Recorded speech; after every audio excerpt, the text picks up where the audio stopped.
Well, hello there. Today we are talking about heat, specific heat capacity, and calorimetry. Now, before we start talking about heat, I always tell students I want you to think back and remember what's the difference between heat, thermal energy, and temperature.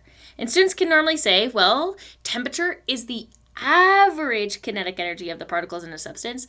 Thermal energy is the total amount of kinetic energy of the particles in a substance, and heat is the amount of thermal energy that is transferred. If I had something really, really toasty, wait, let me go get something really toasty. 1 second. Okay, if I had this piece of metal and I hold this piece of metal over an open flame so that the piece of metal gets very, very hot, and then I take this piece of metal and I very carefully drop it into a bucket of water, like this. Well then, this little guy, which was very hot, would lose some thermal energy, and that thermal energy would get transferred into the water. So the water would get very hot, and the piece of metal would cool down. We say that heat is the thermal energy that's transferred. It's the amount of energy that this piece of copper did have that then left and went into the water. Thermal energy is how much energy it has. Heat is how much of that thermal energy leaves and enters the water. Heat is thermal energy that's transferred. Now, when we talk about heat, because heat is just thermal energy that is transferred, the units that we use for heat are joules, because heat, let me write a little topic here. We're going to start by talking about heat. Oh my, GOSH, that is a crazy looking heat. Let's try this again. Okay, wow. It's because my hand's kind of wet and I'm trying to write on the thing when my hand is wet. Don't do that, everyone. It's bad news. Okay. Get my hand dry. Okay, here we go. Heat. Heat. Now, normally, the units that we use for heat, the SI units, are joules. Joules are our SI units here, but you've also seen another brand of units. It's a very popular brand of units for heat, and that unit is the calorie. 1 calorie is defined as the amount of heat that it takes, or the amount of energy that you have to transfer to water to raise the temperature of water, to raise the temperature of specifically 1 gram of water by 1 degree Celsius. 1 calorie is the amount of energy it takes to raise the temperature of 1 gram of water by 1 degree Celsius. Now, 1 gram of water is really not very much water. If I take a little drop or two of water here, then I'm getting pretty close to a gram. 1 gram of water is really not that much. So the amount of energy that it takes to raise the temperature of 1 gram of water by 1 degree Celsius, that's a very, very small number. It does not take that much energy.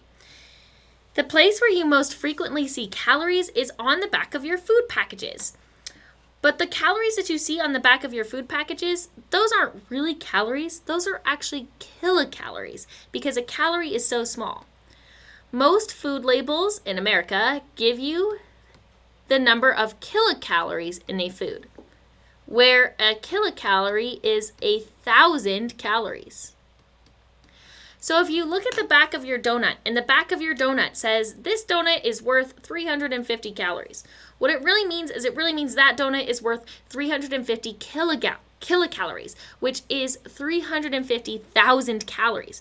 But no one wants to eat a donut that has 350,000 calories in it, and so for marketing purposes, they say it's 350 calories, but deep down, the good physicists of the world know that when they say calories, they really mean kilocalories. Now, if 1 calorie is the amount of energy required to raise the temperature of water by 1 degree Celsius, if you have a donut that has 350 kilocalories in it, that is enough energy to start from 0 degrees and to boil this entire cup of water here. Here I have 350 milliliters. So it's enough energy to boil this whole thing of water. Now, that might seem like a lot of energy to you. It might seem like a little bit of energy to you, but 350 is a very small fraction of the amount of energy that you need to function in a day. You need around 2,000 calories to function in a day. And so you need to boil a lot more water than just this. So the amount of energy in a donut is probably about enough energy to boil off all of this water here, but that's not quite enough energy to sustain you for a day. Now, if we were to talk about joules and calories, we can convert between them, because if I wanted to know how many joules are in a calorie, well, it's just how many joules it would take to raise the temperature of 1 gram of water by 1 degree Celsius. So the amount of joules that you have in a calorie is 4.186 joules, because that's the amount of joules, that's the number of joules it would take to raise the temperature of water by 1 degree Celsius if you had 1 gram of it. So that's a little bit on heat. Next we're going to talk about specific heat capacity. Let's change our color slightly. We'll go to a lighter purple. Now let's talk about specific heat capacity.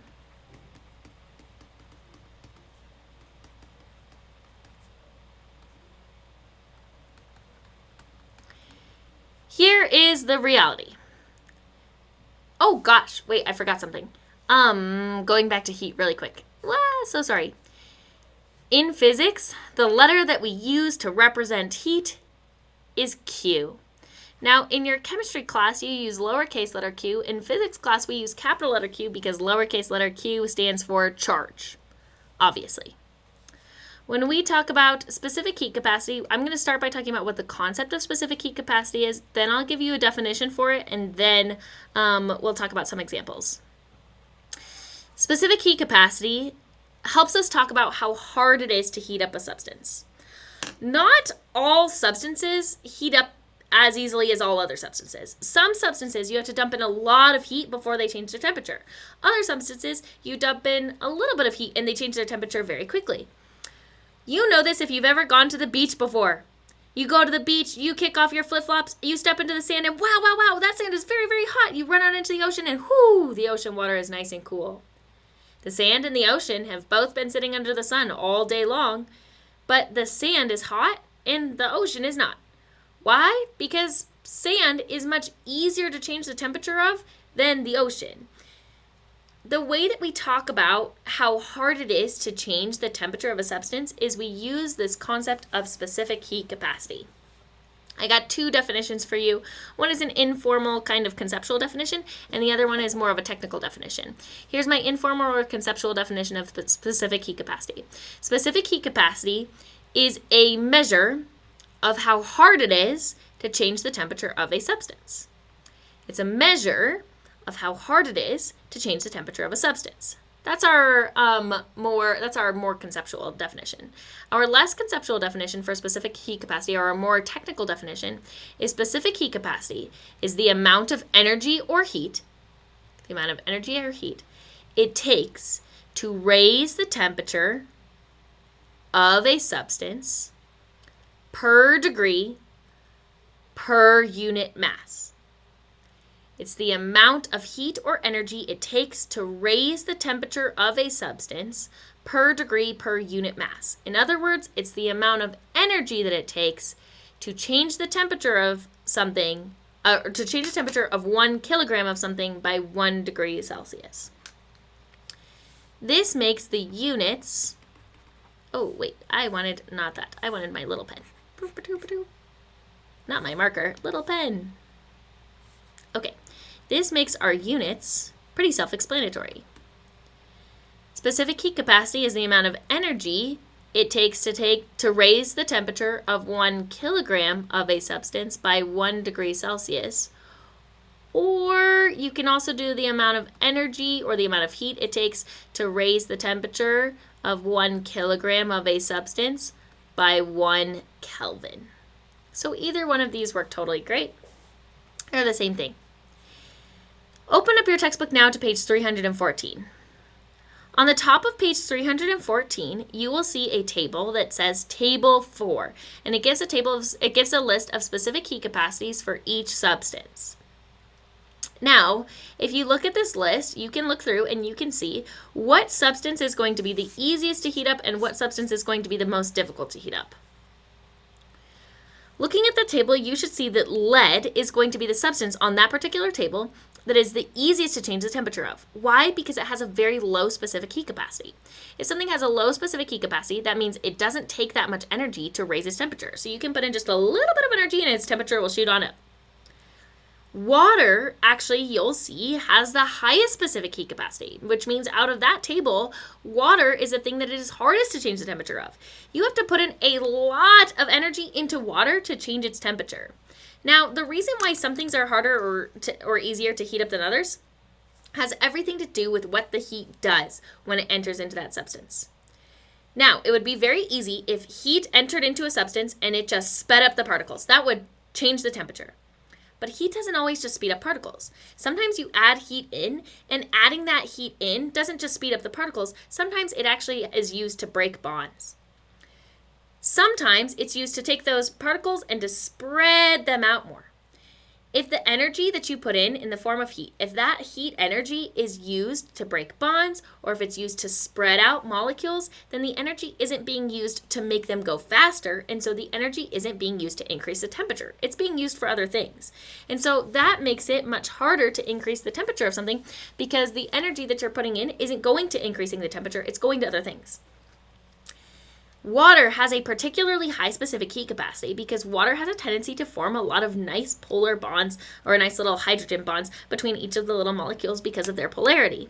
And so because of that, you put a little bit of heat in, it breaks those little hydrogen bonds, but then those hydrogen bonds just reform again. You got to put in a little bit more heat, it breaks the hydrogen bonds again, but then they just reform again. You put in a little bit more heat to break the hydrogen bonds. You have to put in a ton of heat, and a lot of that heat goes into breaking the hydrogen bonds before it goes towards making them get a little bit faster. And so changing the temperature of water is a very, very hard to do. You have to put in a lot of energy to do it.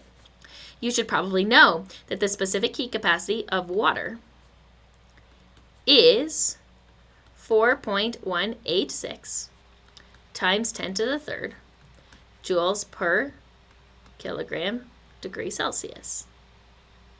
A few things to note here. First, I just use the letter C. That's because we represent specific heat capacity with the letter lowercase c. Like this. Lowercase c for capacity. Then you'll notice that this number looks quite familiar to you because we already talked about it when we talked about calories. 1 calorie, which is 4.186 joules, is the amount of energy you need to raise the temperature of 1 gram of water by 1 degree Celsius. Well, if you wanted to raise the temperature of 1 kilogram of water by 1 degree Celsius, you would need 1,000 times this amount of energy, or 4.186 times 10 to the third joules per kilogram degree Celsius. So that's your specific heat capacity of water. You'll notice that if you have a pot filled with nothing, it's much easier to heat up and it'll heat up much faster than the pot filled with water. Why? Because the pot has a much lower specific heat capacity than the water does. And so the pot heats up very, very easily. You don't have to put a lot of heat from the stove into the pot in order to get it to heat up. But if you got water in that pot, that'll take a nice long time because you got to put a ton of energy into that water in order to get the water to heat up. So that's a little bit on heat, and that's a little bit on specific heat capacity. Now let's talk about calorimetry and heat transfer. I'm going to go ahead and grab another page here to talk about calorimetry and heat transfer. We're going to start by talking about a concept called heat transfer, which has to do with how much energy you have to transfer into something in order to change its temperature. And let's change our color here. We'll go to this middle purple. We're going to start by talking about heat transfer. Heat transfer. And then we'll talk calorimetry. Oh no.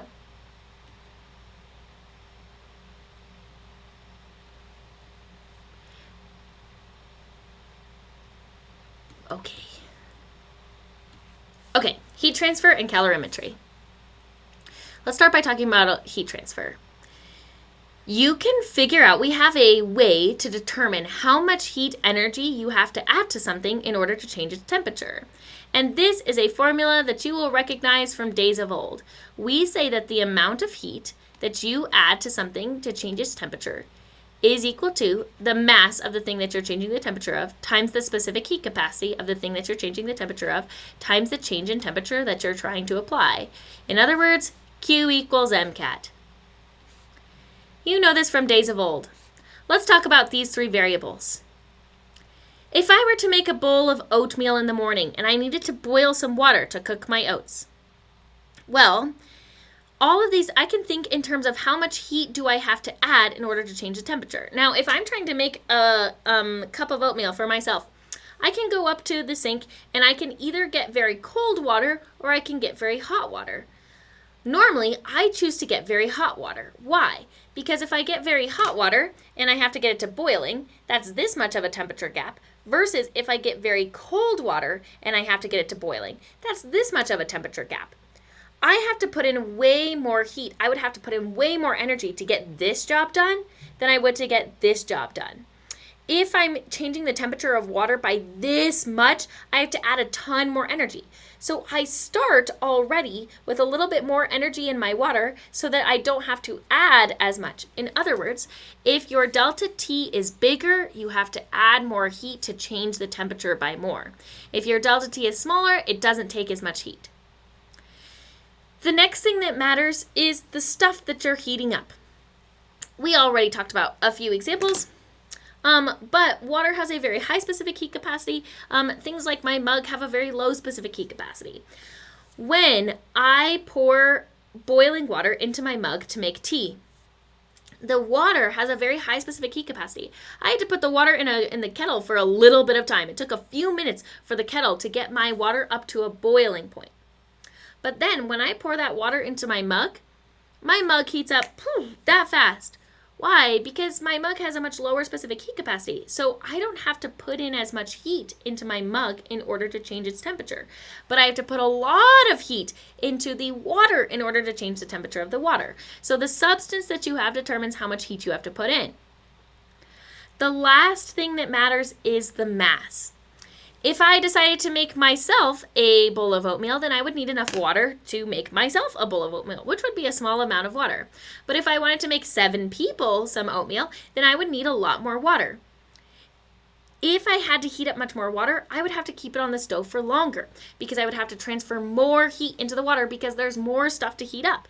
And so the amount of stuff that you have determines how much heat you need to change its temperature. More stuff means you need more heat in order to change its temperature. Less stuff means you can just put in a little bit of heat and change the temperature.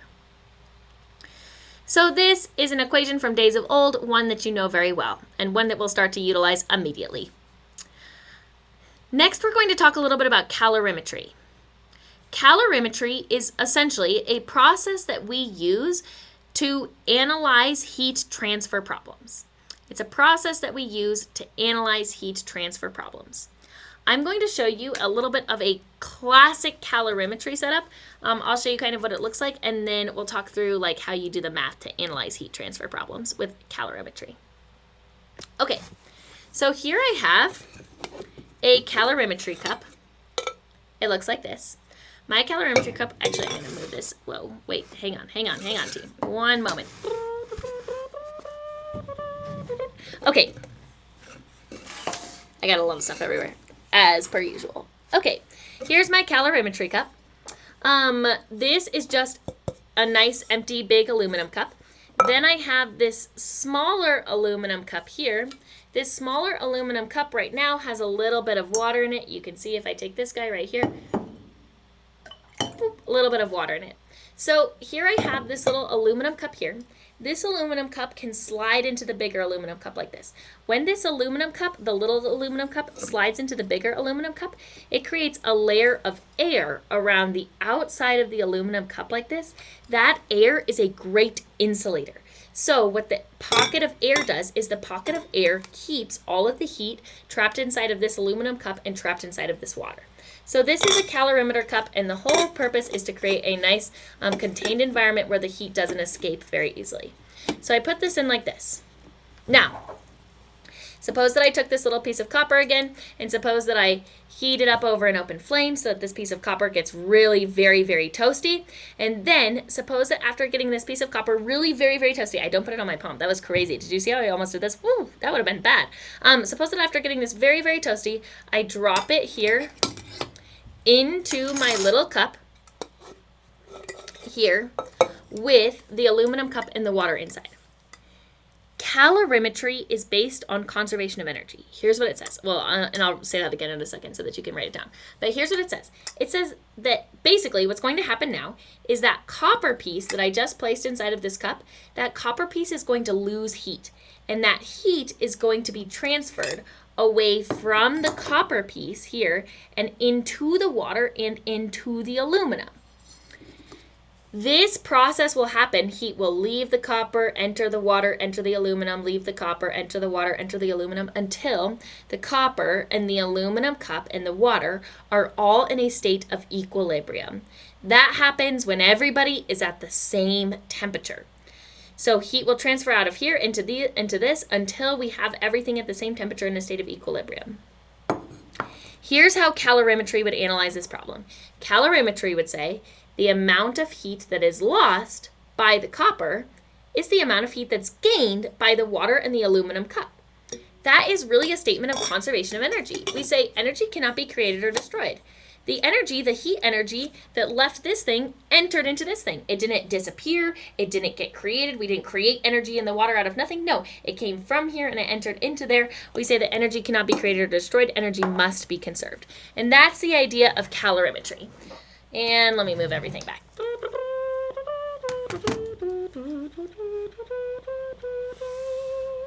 Okay, perfect. Calorimetry is really just about conservation of energy. It says the amount of heat that is lost by one thing will be the amount of heat that is gained by another thing. Now we're going to try a little bit of a practice problem here. This practice problem is from this worksheet here, which is posted on the Google Classroom. This is question number 5 off of the worksheet. Oh no, I just got my worksheet wet. Ah! There's water on my table. Okay. We're going to start here with question number 5. Oh, there's the bell. We're going to start here with question number 5. And let's take a look. Here's what it says. It says a 112 gram sample of an unknown metal at 96.3 degrees Celsius is placed into a 52 gram aluminum calorimeter cup inside of a larger calorimeter cup that is insulated from the 52 gram cup containing 196 milliliters of water at 21.4 degrees Celsius. Hey, is this sounding familiar? It says you take a little metal, you put it inside of a little cup. That cup is insulated away from the bigger cup. That cup has a little bit of water in it. That's exactly what we're talking about. It's a classic calorimetry problem.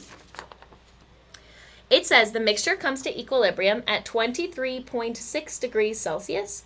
What is the specific heat capacity of the unknown metal and what type of metal is it? Okay, we're going to start this problem. Actually, I'm going to clear out here. This is going to be rude. Don't worry, this Q equals MC delta T or Q equals MCAT is coming back. It'll be here very soon. But I'm going to clear it out here so that I have tons of space for my practice problem because I really am going to take up some space here. I'm going to be very serious about it.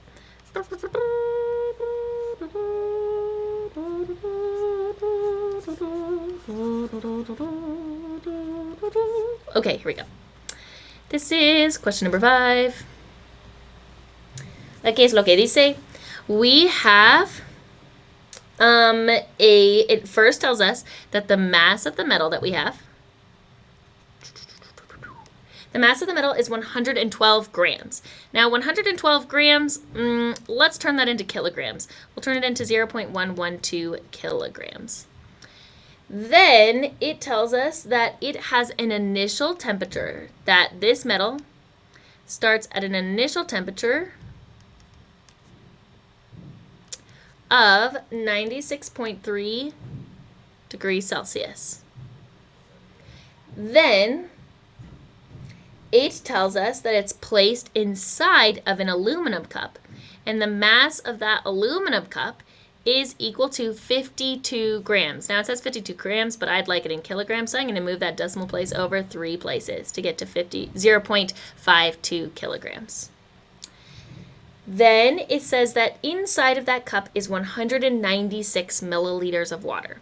Now here's the problem. That gives me a volume of water, and a volume of water is great, and that's super helpful, except that I don't really want a volume of water. What I really would love to know here is the mass of the water that's inside the cup. Now here's a little secret for you to keep in your back pocket for all of your days. 1 milliliter of water has a mass of 1 gram. So if I have 196 milliliters of water, the mass of my water would be 196 grams of water, or in kilograms, that's 0.196 kilograms. Okay. Then it says that the initial temperature of the water is, what does it say here? 21.4 degrees Celsius. But also, because the water is in the aluminum cup is also going to start with an initial temperature of 21.4 degrees Celsius. So the initial temperature of the water and the aluminum cup is the same since they are in a state of thermal equilibrium. Next, it says this whole thing comes to equilibrium when everybody, the water, the aluminum cup, the metal, when everybody has a final temperature of 23.6 degrees Celsius. The question is, what is the specific heat capacity of the metal and what type of metal is it? And we can find out that answer by using that table on page 314 of our textbooks at the very top. Now, okay, a few things here. First, we have most of our knowns and unknowns, except there are actually going to be a few more that we're going to need. In order to do this problem, we're going to need to know the specific heat capacity of water. We're also going to need to know the specific heat capacity of aluminum. Now, luckily, we know the specific heat capacity of water is 4.186 times 10 to the third joules per kilogram degree Celsius. So that's not a problem. Then we can look at the top of page 314, table 4, to see that the specific heat capacity of aluminum is 8.99 times 10 to the second joules per kilogram degree Celsius. Okay, now we're ready to go.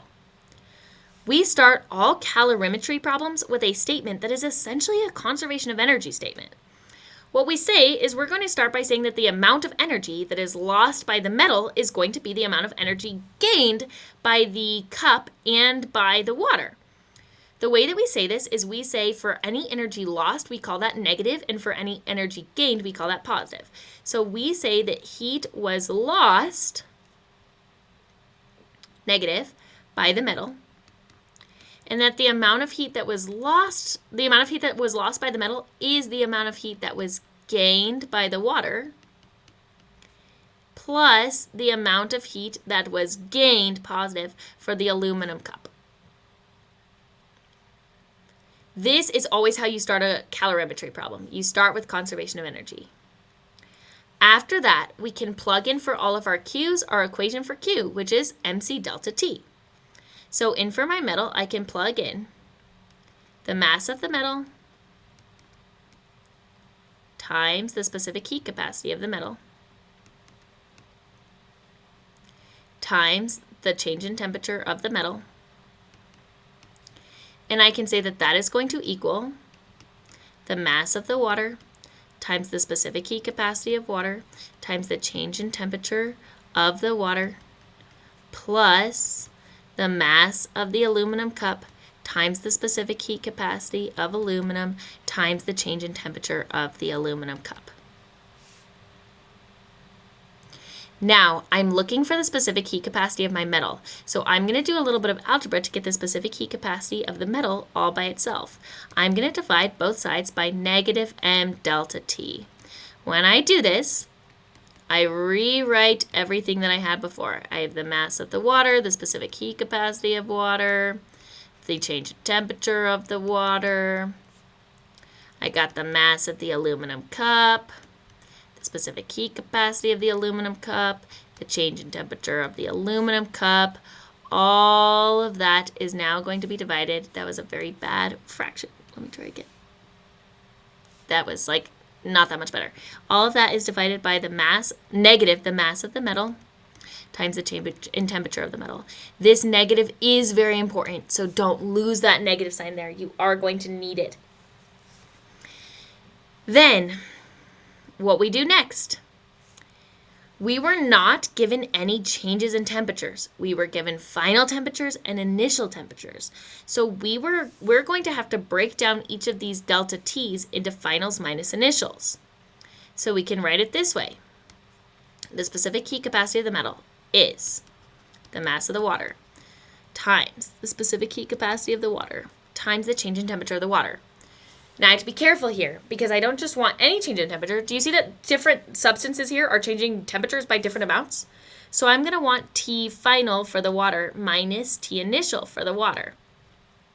Now first, here's something that's true, is that at the end when we come to equilibrium, T final for the water is T final for the aluminum cup is T final for the metal. So T final is the same for all of them. So I actually don't need a subscript here to specify, but T initial for the water is not the same T initial as the T initial of the metal, so I'm going to need a subscript here that specifies that one.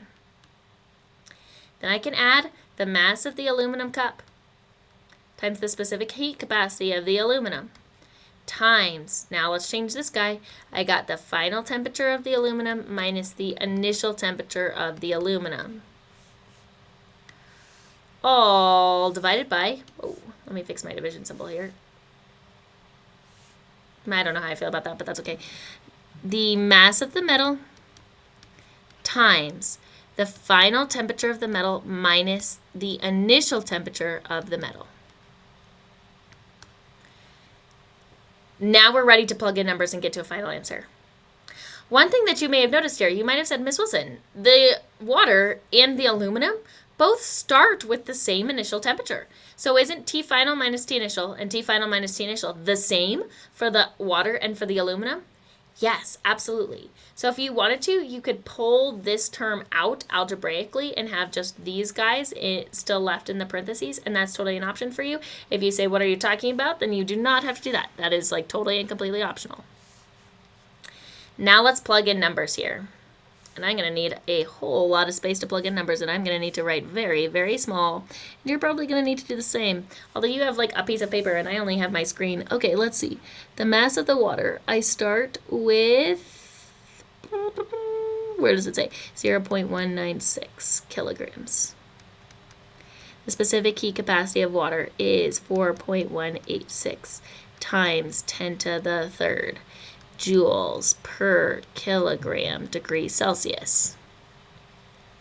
Final temperature of everybody is 23.6 degrees Celsius minus the initial temperature of the water is the same as the initial temperature of the aluminum. It's 21.4 degrees Celsius. Then I'm going to add the mass of the aluminum. The mass of the aluminum is 0.052 kilograms times the specific heat capacity of aluminum. The specific heat capacity of aluminum is 8.99. Whoa, I added an extra 9. That was crazy of me. 8.99 times 10 to the second joules per kilogram degree Celsius times my change in temperature for my aluminum. My change in temperature for my aluminum is also this 23.6 degrees Celsius because everybody comes to the same final temperature minus the initial temperature of the water and the aluminum, which is 21.4 degrees Celsius. All of that, whoa, bad fraction sign. I don't know why my fraction signs always get swoopy down. Okay, all of that is divided by negative, you do need that negative sign there, the mass of the metal, which is 0.112 kilograms, times the final temperature of the metal. The final temperature of the metal is 23.6 degrees Celsius minus the initial temperature of the metal. The metal started at 96.3 degrees Celsius. Wow, except that I can't write 96 apparently.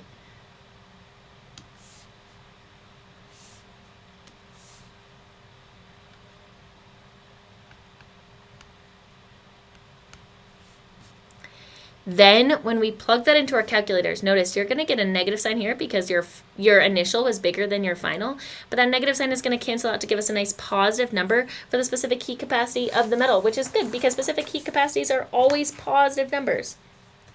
So when I get for my final answer 2.34 times 10 to the second joules per kilogram degree Celsius, or 234 joules per kilogram degree Celsius, I'm feeling pretty good about my final answer. I checked my table at the top of page 314, and I see that this metal corresponds to the specific heat capacity of silver. And wow, that is kind of lucky for me that I had a silver metal. That is pretty awesome. Okay. And that is pretty much all for today, folks. Today we talked about heat, we talked about specific heat capacity, and we talked about heat transfer and calorimetry.